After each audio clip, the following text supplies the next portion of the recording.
അടുത്ത 2 കളി ഇന്ത്യ ജയിച്ചാലും പുറത്താകുമെന്ന അവസ്ഥയിലാണ് കാര്യങ്ങൾ.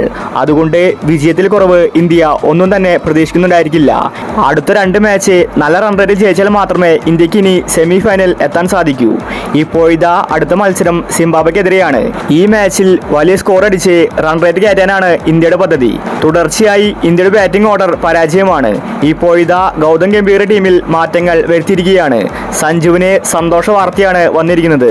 അപ്പോൾ ഇന്ത്യ സിംബാബ്വെ മാച്ചിനെ പറ്റിയാണ് നമ്മൾ ഇന്നത്തെ വീഡിയോയിൽ നോക്കുന്നത്.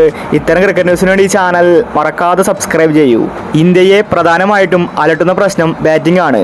ആരും തന്നെ ശരിക്ക് ഫോം ആകുന്നില്ല. പ്രത്യേകിച്ച് 3 താരങ്ങൾ ഫ്ലോപ്പാണ്. അഭിഷേക്, തിലക് വർമ്മ, റിങ്കു സിംഗ്. ഈ 3 താരങ്ങളും ഫ്ലോപ്പ് ആയതുകൊണ്ട് ഇന്ത്യയുടെ ബാറ്റിംഗ് അമ്പെ പരാജയപ്പെട്ടു.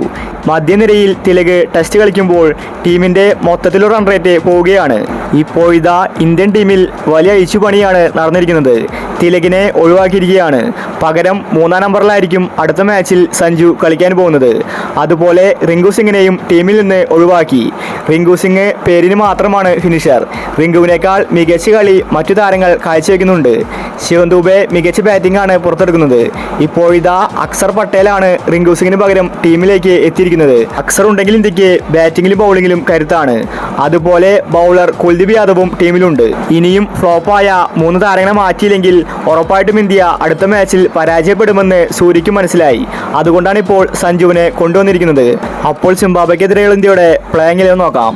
ഈശാൻ, അഭിഷേക്, സഞ്ജു, സൂര്യ, അക്സർ, ശിവൻ ദുബെ, ഹാർദിക്, അർഷദീപ് സിംഗ്, കുൽദീപ് യാദവ്, ജസ്പ്രീത് ബുംറ, വരുൺ ചക്രവർത്തി. ഇതാണ് ഇന്ത്യയുടെ പ്ലേയിങ് 11. സഞ്ജു ഒരു കളി മാത്രമേ വേൾഡ് കപ്പിൽ കളിച്ചിട്ടുള്ളൂ. ആ കളി മികച്ച സ്ട്രൈക്ക് റേറ്റ് സഞ്ജുവിനുണ്ട്. തിലകിൻ്റെ പോലെ ടെസ്റ്റ് അല്ല സഞ്ജു കളിക്കാറ്. അതുപോലത്തെ ഒരു ഇന്നിങ്സ് അടുത്ത മാച്ചിൽ നമുക്ക് കാണാൻ സാധിക്കും. സിംബാബ്വെ മികച്ചൊരു ടീമാണ്. ഓസീസിനെ പരാജയപ്പെടുത്തിയാണ് സിംബാബ്വെ വന്നിരിക്കുന്നത്. അതുകൊണ്ട് വിജയം അത്ര ഈസി ആയിരിക്കില്ല. അപ്പോൾ ഇത്തരം ക്രിക്കറ്റ് ന്യൂസിന് വേണ്ടി ഈ ചാനൽ മറക്കാതെ സബ്സ്ക്രൈബ് ചെയ്യൂ.